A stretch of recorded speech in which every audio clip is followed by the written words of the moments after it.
참이 예수님, 오늘 우리는 예수님과 바닷가에 이 평화로운 아침을 보냅니다. 그래서 제자들이 밤새도록 낚시를 하는데 아무것도 안 잡혔죠. 그래서 그렇게 생각을 하면 참 안 됐다고 볼 수 있지만 사실 되게 평화로운 하루였습니다. 이게 요한 21장에 나온 내용이거든요. 근데 20장의 그 내용을 보면 예수님께서 성령을 보내시면서 제자들한테 평화를 빈다고 하셨어요. 그래서 이미 평화를 마음에 찾습니다. 그리고 나서 같이 바닷가로 나가서 그 순간에는 뭘 할 게 없었어요. 그래서 그냥 아는 대로 시몬 베드로와 제자들이 함께 낚시하러 가는 거죠. 이게 어떻게 보면 이 친교의 기회라고 볼 수 있는 거예요. 그래서 이런 순간에 어떻게 보면 이게 피정하는 기간이라고 생각할 수 있습니다. 같이 뭘 친교하면서 다시 자기 인생, 자기 삶을 돌볼 수 있는, 반성할 수 있는 기회이죠. 물론 밤새도록 낚시하는 게 쉽진 않아요. 하고 열심히 하면 지치죠. 특히 고기를 안 잡으면요. 밤새도록 낚시하다가 아무것도 잡히지 않으면 다음 날에 실망도 하면서 이렇게 포기하고 싶은 마음도 있고 뭔가 이 자신감이 뚝 떨어지죠. 근데 그때 예수님께서 나타나시면서 그 바다 옆에 이 불을 태우면서 아침 식사를 함께 하자라고 하셨어요. 그 불이 되게 중요해요. 그 불은 이 제자들한테는 희망입니다. 성 베드로한테 그 순간 질문을 3번 하시죠. 사랑하냐고. 근데 그 질문은 성 베드로한테 기회를 다시 주시는 거죠. 예수님의 순환 때 성 베드로는 이미 예수님을 배신했잖아요. 그것도 그 불타는 주변의 그 환경에서 그렇게 대답을 했는데 다시 그런 환경을 준비하신 거예요. 그때 예수님께서 질문을 하시는데 이 내용을 우리가 우리 언어로만 읽으면 정확한 의미를 이해 못할 수도 있어요. 그래서 이럴 때는 그리스어로 다시 읽어보는 게 좋거든요. 왜냐하면 한국말로는 그냥 사랑을 했냐고 3번 나오는데 갑자기 3번째 질문을 하시는데 베드로가 대답했을 때 슬펐다고 우리가 들어요. 근데 제대로 대답을 했으면 왜 3번째 슬플까요? 제대로 대답을 안 하셨기 때문에 예수님께서 계속 질문을 하시는 거죠. 그래서 사랑이 차이가 있어요. 그렇죠? 가장 낮은 사랑은 이 utility의 사랑입니다. 그래서 제가 타인한테 뭘 드리는 것보다 내가 타인을 먼저 신경 쓰는 것보다 타인이 나를 위해 뭘 해줄까 그런 마음이죠. 그래서 물론 이게 꼭 나쁜 건 아니에요. 누구나 사업을 하거나 그럴 때에는 이런 사랑이 맞죠. 그래서 타인한테 정의롭게 필요한 것을 이렇게 팔면서 이 정확한 금액을 돈을 받는 거죠. 그것은 맞는 그 사랑입니다. 그러면서 관계를 키울 수 있죠. 근데 거기서 더 나아가 이 파일로 사랑이 있고 파일로는 모두 필라델피아 아시죠? 그래서 필라델피아 그 시. 근데 거기에 우리는 형제 사랑이라고 이해할 수 있어요. 근데 가장 높은 사랑은 아가페이라고 부르잖아요. 아가페 사랑은 타인만 먼저 신경 쓴다. 그래서 나보다 더 그 타인의 선을 꼭 지키도록 난 노력하겠다. 그런 마음이거든요. 예수님께서 나를 사랑하냐고 질문하셨을 때 시몬 베드로는 네, 주님, 파일로로 사랑합니다. 그렇게 대답을 합니다. 그래서 예수님께서 나를 파일로가 아니고 아가페오로 사랑하냐? 근데 네, 주님, 나는 파일로로 사랑합니다. 그렇게 나와요. 그래서 예수님께서 한 번 더 물어보시죠. 나를 아가페로 사랑하냐? 근데 두 번째로 네, 주님은 다 아십니다. 나는 파일로로 사랑합니다. 예수님께서 그렇게 들으신 다음 마지막으로 그러면 나를 파일로로 사랑하냐? 형제로만 나를 사랑하냐? 그러면서 깨달으면서 슬픈 거죠. 예수님의 선만 신경 쓰는 게 아니라 그냥 친교까지 사랑한다는 뜻이죠.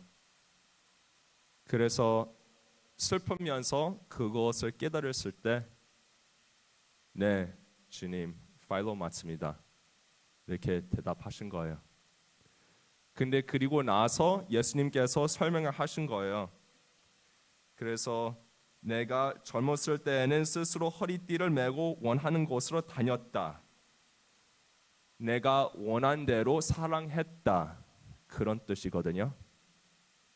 그러나 늙어서는 내가 두 팔을 벌리면 다른 이들이 너에게 허리띠를 메어주고서 내가 원하지 않은 곳으로 데려갈 것이다. 그것이 바로 파일로가 아니라 아가페 사랑이죠. 하느님을 위해서 어떻게 되든 나는 타인이 나를 공격할 때 그래도 사랑을 보여드리겠다. 이러면서 요한복음에 설명이 나오죠. 베드로가 어떠한 죽음으로 하느님을 영광스럽게 할 것인지 가르치신 것이다. 우리도 지금 이 영적 생활이 항상 말씀드리지만 계속 왔다 갔다 하잖아요. 근데 어느 때에는 공격을 당할 때, 악마가 공격할 때 엄청 복잡해요. 복잡할 때는 우리는 이렇게 또렷하게 볼 수 없어요. 근데 오늘 복음 말씀에서 나온 내용처럼 갑자기 삶이 평화로워질 때 그때 우리는 다시 삶을 더 정확하게 볼 수 있죠. 그러니까 이게 어떻게 보면 우리 성소를 잘 식별할 수 있는 그런 기간입니다. 예수님께서 그런 아침 식사 자리를 다 마련하신 후 성 베드로한테 이런 질문을 하셨죠. 그때 이 제자들이 어떤 다른 어려움을 겪지 않았어요. 그 어려움은 그냥 그 전밤 물고기 안 잡힌 순간밖에 없죠. 근데 그 이후로 예수님께서 또 그렇게 당해야 기적을 행할 수 있었죠. 153마리나 잡을 수 있다는 것. 근데 더 중요한 것은 그 순간에 이 제자들이 예수님과 함께 이 평화로운 자리에서 정확히 개인 성소가 어떻게 생기는지 배우는 거예요. 성 베드로는 어떻게 순교자가 될지 예수님께서 그 순간에 예언을 하신 거죠. 그래서 성 베드로가 그 순간에 하나님을 따라가겠다는 그 대답, 예수님께서 나를 따르라라고 하셨을 때 성 베드로는 정확하게 따르겠다고 하면서 아가페를 연습하겠다는 마음이죠. 아가페를 우리가 어떻게 연습합니까? 가장 어려운 질문이죠. 누가 나를 심판했을 때 용서한다. 누가 나를 비판할 때 내가 틀렸으면 인정한다. 그 대신 하나님의 뜻대로 내가 결정을 했으면 그러면 용서한다. 나를 싫다면 받아준다. 내가 속으로 화나서 왜 나를 싫지 이렇게 따로 미워하는 게 아니죠. 그럴 수 있지. 내가 어떤 죄인인데 그럴 수 있지. 교만을 낮추고 겸손하게 인정하시는 거예요. 비웃음을 당할 때 아가페는 타인을 위해 이 타인의 선을 위해 사랑하는 거예요. 사랑은 내가 어떤 감정을 느끼는지 그게 중요한 게 아니고 타인의 선만 우선으로 생각하는 거예요. 타인의 감정을 떠나서 이게 객관적으로 선한 것인지 이게 하나님의 사랑과 맞는지 그런 판단을 해야 되는 거예요. 학생이 부모님을 미워한다. 왜냐하면 학생은 어떤 장난감을 원하는데 부모님은 안 사준다. 아니면 뭐 초등학생, 고등학생이 뭐 휴대폰을 원한다. 근데 다른 애들은 다 있어요. 부모님은 안 사준 거예요. 그러면 계속 비판해요. 이런 부모님이. 근데 부모님은 분명히 이게 자식한테 위험하다고 생각하면서 안 사준 거예요. 그게 아가페이죠. 학생이 어떤 파티에 가고 싶어요. 근데 그 파티에 가면 다른 애들이 술 마시고 마약도 하고 위험해요. 아들이 분명히 뭐 나는 조심하게 다녀오겠지만 근데 굳이 거기 갈 필요가 없죠. 그래서 부모님은 허락을 안 해줘요. 그 순간에 부모님이 잘못했나요?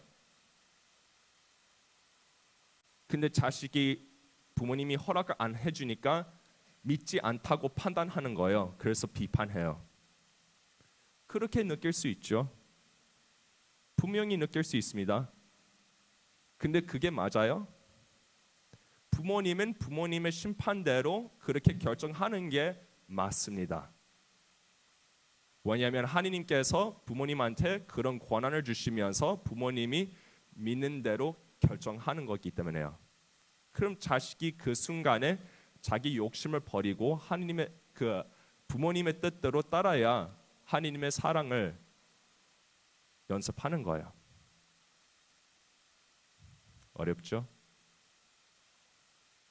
근데 그런 사랑 제가 쉽게 어린애들에 대해서 말씀드렸지만 누구나 우리 모두 그런 사랑을 연습해야 됩니다.